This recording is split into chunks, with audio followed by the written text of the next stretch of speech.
Hello. Hi. Hello.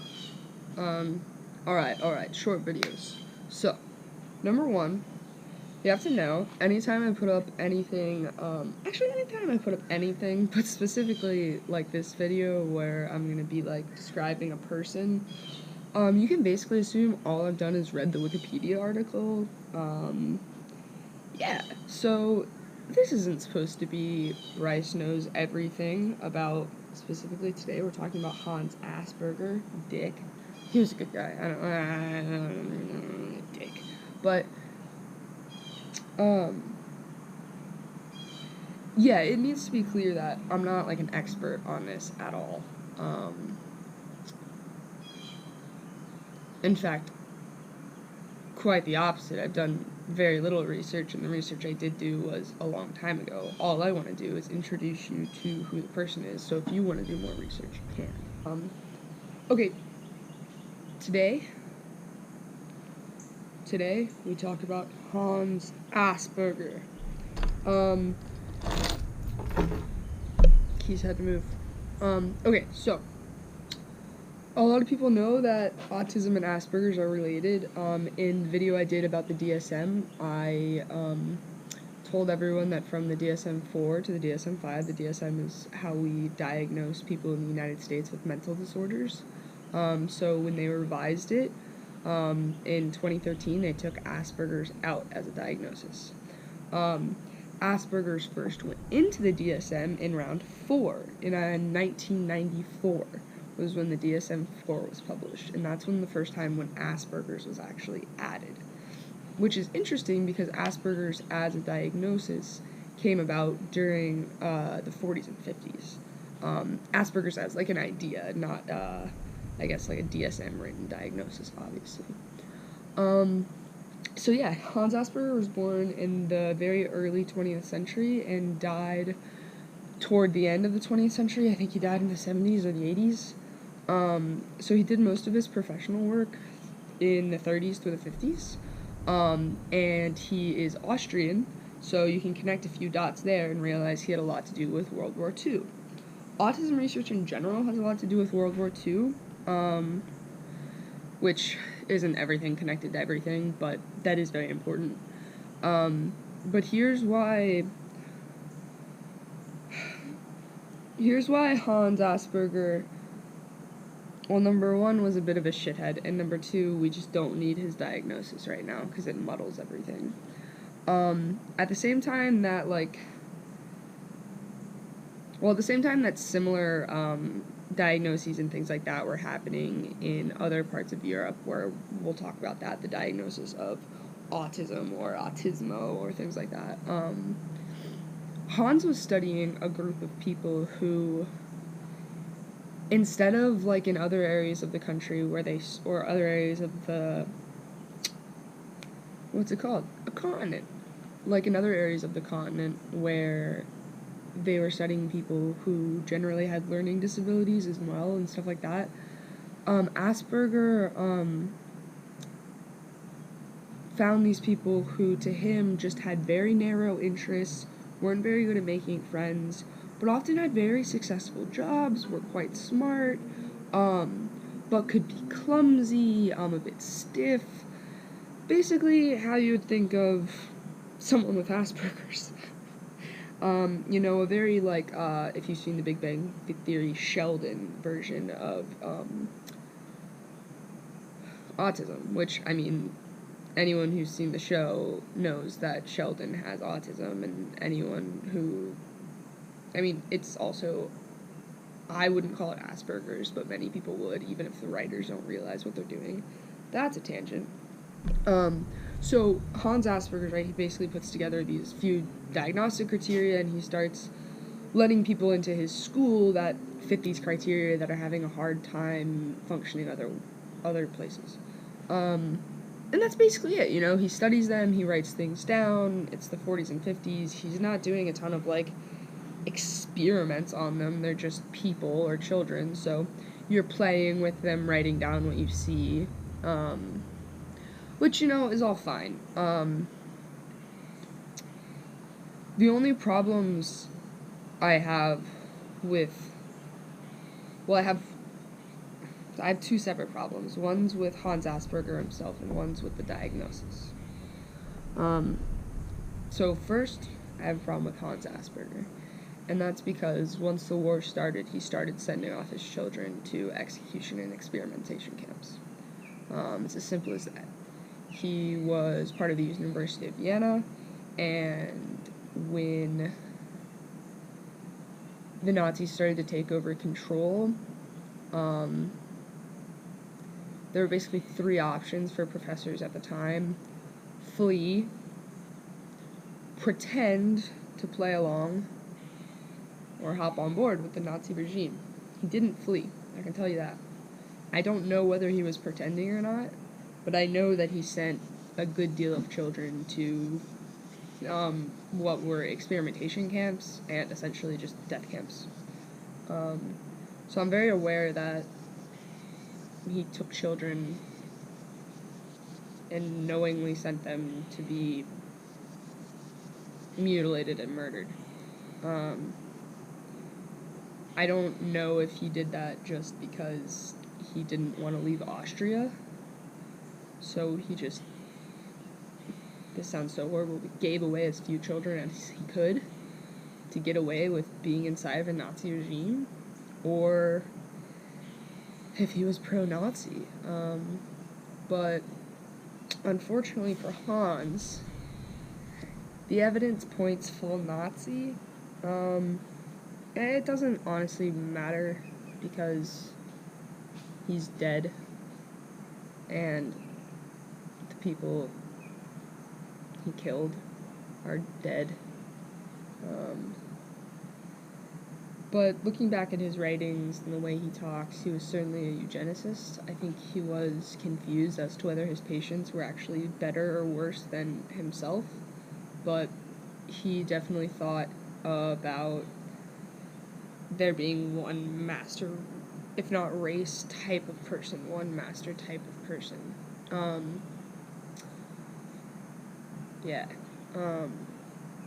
Racist, sexist, like, just a fucking dick.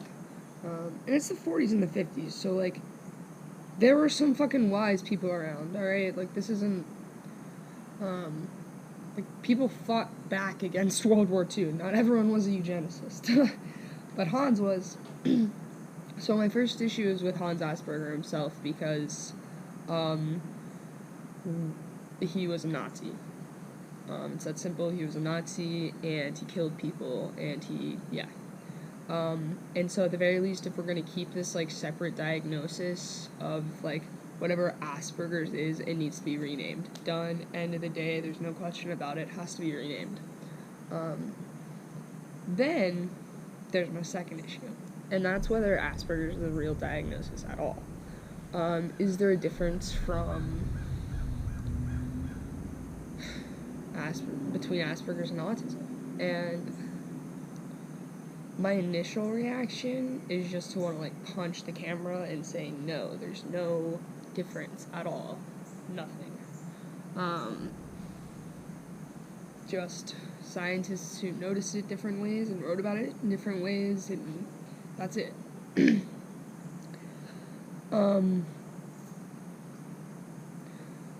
But I'm not positive. There might be, it could be that it could be that there are small differences, but here's what I think. I think that autism is a way that your brain receives and processes information in the same way that being allistic is. Information comes in, you process it in a certain way, and then you react to the world. And I think that those processes are just slightly different. Say if a neurotypical brain was just a straight tube, mine's windy. Now, the question seems to be, is there a straight tube head, which would be, like, neurotypical, non-autistic? Is there a curly head, which is, like, autistic? And then is there, like a curly, but, like, curly in, like, a different way, or, like, a zigzag head, and that would be Asperger's? Like, are these different things? Or is do you have a neurotypical brain where it's like, okay, straight, and an autism brain where it's like wiggly, and then different people just have different autism brains. Some people's autism brains have learning disabilities, some have amazing talents, some are clumsy, some are athletic, and the same thing for the straight-wired brain. I'm currently of like that mindset that autism is basically a way of looking at the world, and that there are so many autistic people that it shows up in every single different kind of way you can imagine. Which is why I have such a big problem with the diagnosis of Asperger's. Because basically you get to say you have Asperger's if you're hot, smart, and can speak. Typically you need to be light, too. Unless you can speak really well and you're really pretty. But yeah, you know, basically the more of, like, the privileges you have, if you're rich, Asperger's. If you're white, Asperger's. If you're smart, Asperger's. If you're hot, Asperger's. These are all things that'll lead you down there. Are you ugly? Do you have a learning disability? Then you never get to have Asperger's. If you have a learning disability, you definitely can't have Asperger's. Which is weird to me. Like, why? It doesn't make sense. I think that they're basically arbitrary categories based on eugenics. Basically, I think I show up at clinics and I talk the way I talk because of the things I've learned, because of the autism I've had, and I get Asperger's, which is really great in some ways because it gives me all this privilege, but, like, big picture, this is not good. So you can see why I'm extremely happy that it got removed from the DSM. So that's my deal with Hans, man. You can go look him up more. He's not really a very interesting researcher, though the people he researches are very interesting because they're autistic, and autistic people are fucking interesting, especially when you do huge case studies on them. But that's it, you know. Those are my two issues. One is with Hans himself because he was a Nazi, and hold on, we have to wait for our car horn. Okay, so those are my two issues. The one is with Hans himself because he was a Nazi and eugenicist, and his trials were over-selected. They didn't look at full population. His methods were flawed, and he just was a eugenicist and a Nazi. Like, what are you gonna do? At the very least, the disorder, or whatever you want to call it, needs to be renamed. At the very least. I'm looking at you, Europe. If you're gonna keep fucking diagnosing people with Asperger's, call it something else. Call it what you really want to call it, which is pretty white autism. Anyway, my second problem then, of course, is the fact that it still exists as a diagnosis in some parts of the world, and that we're using it as a word. I want to put, like, a little, I don't know, asterisk, like, if you're finding comfort in the word Asperger's as a diagnosis, literally go for it. I want you to feel comfortable. If that's what feels the most comfortable, latch on, feel it, know it, care about it, explore it. But you should know these things for sure. But I'm not criticizing anyone for calling themselves, or saying they have Asperger's, or calling themselves an Aspie. I really don't like that word. Please don't. That's like the A word to me. But, like, yeah, like you can tell it just caused a lot of, but if you're feeling,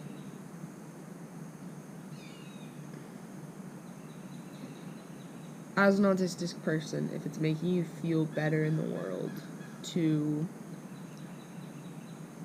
have the label of Asperger's all the way, 100%, fucking follow that. My issue is just that we've clearly got some eugenics still wrapped up in what autism is, and that's because one of the major people who started this discipline or started recognizing that this was something in people was a eugenicist, and honestly, so was the other one. Honestly, so was anyone picking out mental disorders in the early 20th century. They were basically going, here's the model of a correct person, why are you incorrect? And that is eugenic.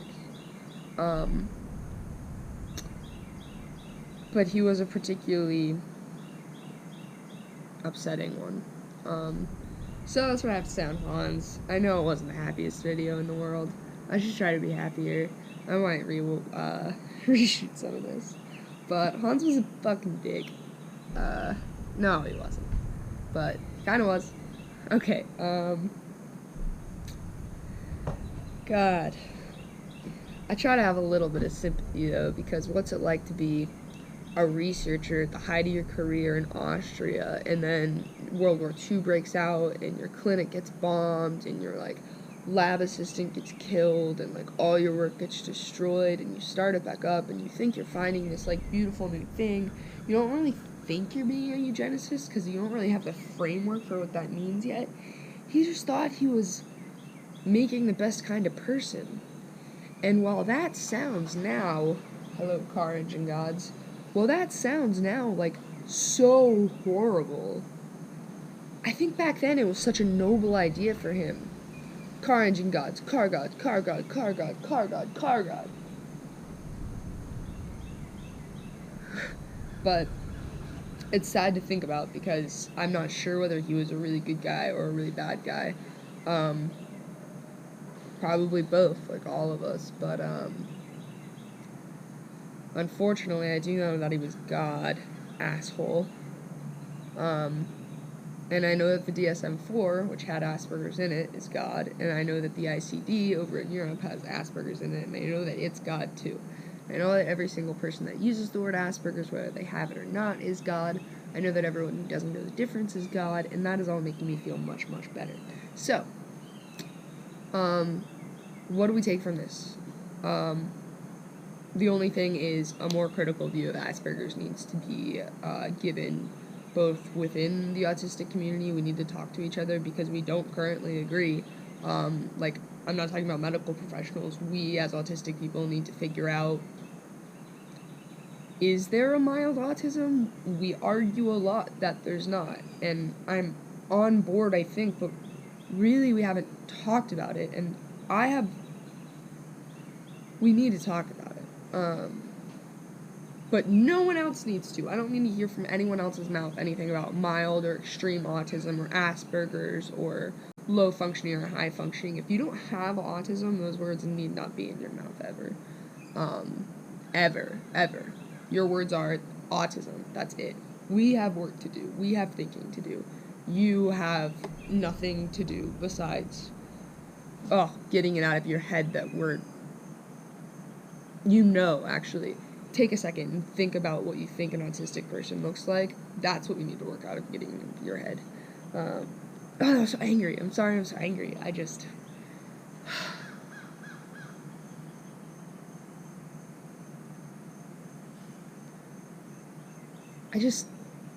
can't believe a disorder and its diagnosis is based so much around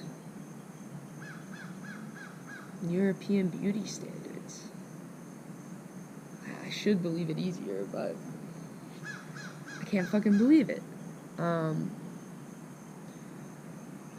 Okay, that's my tirade on Hans Asperger.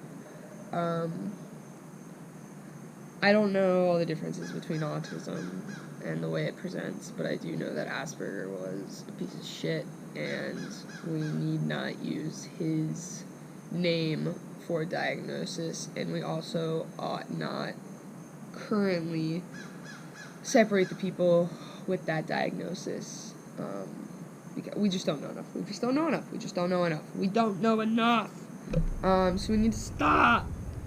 Fuck your mild autism, your low functioning, high functioning, extreme autism, autism with extra cheese, autism on the side. It's exhausting. Let us figure it out. We'll figure it out, okay? Jeez. Alright. Hans Asperger. Look him up yourself.